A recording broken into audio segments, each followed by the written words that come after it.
हाँ, अब भी है कि साइफर के हवाले से जो बात थी वो वही थी जो खान साहब ने बयान की थी। एक बैन अवी साजिश हुई, उसमें यहाँ मकामी जो ताकतें हैं उनके गठजोड़ से एक जमहूरी हुकूमत को गिराया गया। ये बात बिल्कुल वाज़ेह है पहले दिन से, और जैसे जैसे वक्त गुजरेगा खुलकर शवाहिद सामने आएंगे। आज जो इस वेबसाइट पे एक दस्तावेज़ शाया हुई है उसके हवाले से अब हुकूमत का फ़र्ज़ है कि वो बात करे, अपना जो उनका झूठ है उसको माने, अपनाए, या इसके से हटकर अगर कोई उनके पास सबूत है तो वो पेश करें। लेकिन राजी साहब बताइएगा कि 3 दिन का अल्टीमेटम महमूद खान अचकज़ई साहब की जानिब से दिया गया था और उन्होंने कहा कि अगर 3 दिन में इमरान खान के हवाले से, उनसे मुलाकात के हवाले से कोई पेशरफ ना हुई तो फिर जो कुछ होगा जिम्मेदार हुकूमत होगी। और साथ ही साथ सोहेल आफरीदी की जानिब से भी पिछले मंगल को अडियाला जेल के बाहर बड़ा कैटेगोरिकली कह दिया गया था कि अगले मंगल से पहले इमरान खान से मुलाकात करवा दी जाए, अदरवाइज अगले हफ्ते फिर जो हम करेंगे वो फिर आप देखेंगे। तो अब एक हफ्ता हो गया, अल्टीमेटम मुकम्मल हो गया है, तो अब क्या करने जा रहे हैं? देखिए, आज मीटिंग है, अचकज़ई साहब ने एक मीटिंग बुलाई हुई है, तमाम जो हमारे इत्तेहाद के सरबराहान हैं उनकी, तो आज मीटिंग में गुफ्तगू होगी, उसके बाद देखते हैं मीटिंग में क्या क्या पेशरफ्त, किन किन चीज़ों पर गौर किया जाएगा? तमाम जो सूरत हाल है, और सबसे सर फहरिस्त खान साहब की असीरी, जो उनको उनके हुकूक नहीं दिए जा रहे, जो जुल्म उन पर ढाया जा रहा है, ये सर फहरिस्त। अच्छा, महमूद खान अचकज़ई साहब असेंबली की हद तक स्ट्रेटजी देंगे या फिर वो लॉन्ग मार्च या एहतजाज के हवाले से भी देंगे? फैसला गुफ्तगू के बाद होगा, मुशावरत के बाद होगा, जो भी फैसला होगा आपके सामने। सोहेल आफरीदी अलग अपना देंगे लाएमल, और नहीं, देखिए, मरबूत लाएमल होगा। खान साहब ने ये इख्तियार और बल्कि ताकीद की है कि अचकज़ई साहब और अल्लामा नासिर साहब, उनकी रहनुमाई में हमने आगे बढ़ना है, तो मिलकर मुशावरत से जो लाएमल तय होगा उस पर, यानी कल मंगल को कुछ खास अडियाला के बाद आप इंतजार कीजिए, आज शाम तक देखते हैं कि क्या फैसला। और ये जितना जो फैसला है उसको जो है वो सलमान सफ्दर साहब ने चैलेंज कर दिया कि 20 तारीख या 19 तारीख जो उन्होंने दी है चीफ जस्टिस साहब ने, वो मतलब कि सही तारीख नहीं है। जी, ठीक बात है। देखिए, सलमान सफ्दर साहब का हमारा ये मौक़िफ़ है कि जो सस्पेंशन ऑफ सेंटेंस यानी कि सज़ा मअतली की दरखास्तें थी उनको सुनना, उन पर फैसला करना, ये एक बुनियादी हक है इमरान खान साहब का, बुशरा बीबी का। ये हक छीना नहीं जा सकता, इस हक को छीना गया है। उस फैसले के खिलाफ अपील करने के लिए हमें वकालतनामे नहीं मिल रहे, खान साहब से हम जेल से वकालतनामे हासिल करना चाहते हैं, वो हमें नहीं मिल रहे ताकि हम सुप्रीम कोर्ट जाएं। सलमान सफ्दर साहब का मौक़िफ़ बिल्कुल दुरुस्त है, जब तक हमें वकालतनामे नहीं मिलेंगे हम इस अपील पे बहस नहीं करेंगे। इस मुल्क की इस्टेब्लिशमेंट ने बैनुल अक़वामी इस्टेब्लिशमेंट के साथ गठजोड़ किया, उनकी ताईद से, रजामंदी से। यहाँ हमेशा हमारी पार्लियामान में वो होते हैं जो इस्टेब्लिशमेंट के बिठाए हुए होते हैं, उनके इशारे पर चलते हैं, उनके इशारे पर वोट इधर डालते हैं या उधर वोट डालते हैं। एक पूरा निज़ाम कायम किया गया है इस मुल्क में जमहूरियत को पाबंद सलासल करने के हवाले से, और ये बहुत सालों का निज़ाम है। अप्रैल 2022 में यही हुआ, कहीं कहीं से इशारा आया, कहीं से हुक्म हुआ, और उसकी बजा आवरी हुई, और इस मुल्क में जमहूरियत को ख़त्म किया गया, एक मसनूई हुकूमत को मुसल्लत किया गया। तो जो बात अब साइफर के सामने से आई है, ड्रॉप साइट वेबसाइट पे ये बात सामने आ गई है कि साइफर यकीनन था, उसमें यकीनन ये कहा गया कि अगर इमरान खान की हुकूमत, पीटीआई की हुकूमत के खिलाफ तहरीक अदम एतमाद कामयाब होती है तो तुम्हारे लिए अच्छा होगा। ये कोई नई बात नहीं है, इस खित्ते में ये बारहा हुआ है। ईरान में आप में से जो तारीख का इल्म रखते हैं जानते हैं, मुसद्दिक की हुकूमत को 1953 में गिराया गया। कैसे गिराया गया सब जानते हैं। डॉलरों की बोरियां ईरान के तूल अर्ज में बांटी गई। तो ये अमल बदकिस्मती से जारी है, जारी रहा है।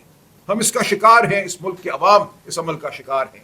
इस मुल्क के अवाम से, उनकी सच्चाई से निज़ाम को ख़तरा है, बैनुल अक़वामी कुव्वतों को ख़तरा है कि वो उठ खड़े होंगे अपने हुकूक के लिए, इस खित्ते के हुकूक के लिए, उन हुकूक के लिए जो बतौर इंसान उनका हक है। तो यहाँ हमेशा कोशिश की जाती है कि अवाम को दबाया जाए, उनकी आवाज़ को दबाया जाए। यही कुछ अप्रैल 2022 में हुआ। हुकूमत अगर इनकार कर सकती है तो इनकार करे ड्रॉप साइट पे शाया होने वाले साइफर का, कहे कि ये नहीं है, लेकिन इनकी मजाल नहीं कि ये सच को फिर झूठ कहें। इनका झूठ बहुत हो चुका। अब ये अपने झूठ से इतना खाइफ हैं कि ये चाहते हैं कि इस मुल्क में नौजवानों से वोट छीन लिया जाए। बात की जा रही है कि वोट की उम्र जो है 18 से बढ़ाकर 25 कर दी जाए। ऐसा नहीं होने देंगे पाकिस्तान के नौजवान। पाकिस्तान के नौजवान शऊर रखते हैं। तमाम दुनिया में वोट की उम्र को कम किया जा रहा है, बढ़ाया नहीं जा रहा। दुनिया के तमाम ममालिक तकरीबन एक दो को छोड़कर वोटिंग की उम्र 18 साल मुकर्रर कर चुके हैं, और अब यह कहा जा रहा है कि वोटिंग की उम्र 16 साल होनी चाहिए, 17 साल होनी चाहिए, क्योंकि नौजवानों में शऊर बढ़ चुका है, नौजवान अपना अच्छा बुरा जानते हैं। तो ये कहना कि इस मुल्क की 30% आबादी से वोट छीन लिया जाएगा, किसी सूरत बर्दाश्त नहीं होगा। हम बर्दाश्त नहीं करेंगे, पाकिस्तान के नौजवान बर्दाश्त नहीं करेंगे। तो आज हम खड़े हैं, झूठ, फरेब, धौंस की यलगार है, बच्चों को उठाया जा रहा है, मारा पीटा जा रहा है, झूठे मुकदमे बनाए जा रहे हैं, वो अडियाला के बाहर हो या कहीं और हो, जहां चंद लोग अपने हुकूक के लिए आवाज बुलंद करते हैं, निकलते हैं, इस धरती पर चलते हैं जो एक आजाद धरती है। हमें बताया गया था कि 1947 में हम आजाद हो गए। इस आजाद धरती पे चलना आज एक जुर्म है। हर हफ्ते हमारे 20 नौजवानों को मारा पीटा जाता है, गिरफ्तार किया जाता है, गायब कर दिया जाता है। आज सुबह से मैं अपने वकला दोस्तों के साथ गुफ्तगू में मशगूल हूँ, पूछ रहा हूँ मुख्तलिफ अपने दोस्तों के हवाले से जिनको उठाया गया, किसी को 1 हफ्ता पहले, किसी को 2 हफ्ते पहले, किसी को 40 दिन पहले, जो गुम हैं, जिनके बारे में हमें इतलात नहीं है। कहीं किसी को पेश किया जाता है, उसका रिमांड मांगा जाता है, उसको फिर गायब कर दिया जाता है। तो एक जबर का अमल है जो जारी है, जिसके खिलाफ पाकिस्तान तहरीक इंसाफ मुस्तैद है, खड़ी है। हम हर सतह पे इसके खिलाफ सीना सपर है और ये रहेगा अमल जारी। और आप देखेंगे पाकिस्तान की आवाम अपने फैसले खुद करेगी, जब अदालतें बंद नजर आएंगी, जब पार्लियामान पे डाका होगा, जब बैन अल-अक़वामी साजिशें होंगी, तो पाकिस्तान के लोग, आप, मैं, हम सब अपना फैसला करेंगे। अदालतें बंद रही, पार्लियामान इसी तरह कैद रही, तो फिर ये फैसले आपको और मुझे सड़कों पे ही करना होंगे। कोई खौफ नहीं है, कोई डरता नहीं है, हम में से कोई डरपोक नहीं है, कोई जेल से नहीं डरता। हम इस निज़ाम के सामने खड़े हैं, पाकिस्तान की आवाम हमारे साथ है।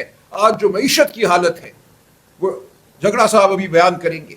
जिस तरह पेट्रोल में कीमतों के इजाफे को इस्तेमाल किया गया अवाम का खून चूसने के लिए, पूरे खित्ते से ज्यादा इस मुल्क में तेल की कीमतों को बढ़ाया गया, और ये हमेशा होता है, बहाना ढूंढा जाता है अवाम पे बोझ डालने का। और इसीलिए है कि ये हुकूमत अपने आप को जवाबदेह नहीं समझती। ये एक मसनूई हुकूमत है, फॉर्म 47 की हुकूमत है। आज आईनी तरमीम की बात हो रही है कि सूबों से उनके हुकूक छीन लिए जाएंगे, जो हुकूक 18वीं तरमीम के जरिए मिले। ये वजारत जो है वापस वफाक को दे दी जाएगी, वो तालीम की वजारत हो या वो दीगर वजारतें हों। सूबों से पैसा छीन लिया जाएगा। ये कहा जा रहा है कि सूबों का बजट कम हो जाएगा। आप जानते हैं सूबे सेहत के हवाले से खर्चा करते हैं, सूबे तालीम के हवाले से खर्चा करते हैं। सूबों का काम है आपको तहफ़्फ़ुज़ फराहम करना, लॉ एंड ऑर्डर पे खर्चा करना। ये तमाम खर्चे जब सूबों से छीन लिए जाएंगे और वफाकी हुकूमत की जो बेजा अखराजात हैं उन पर खर्च होंगे, तो पाकिस्तान की आवाम एक बार फिर पीछे रह जाएगी तालीम में, सेहत में।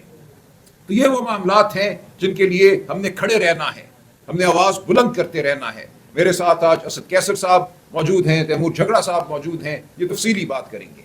असद कैसर, आज हमारे सामने खुलकर वो बात आ गई जिसका हम अयादा पिछले 3 साल से कर रहे हैं कि अप्रैल 2022 में खान साहब की हुकूमत, PTI की हुकूमत, इस मुल्क के अवाम की मुंतखब हुकूमत को एक बैन अल-अक़वामी गठजोड़ के तहत गिराया गया।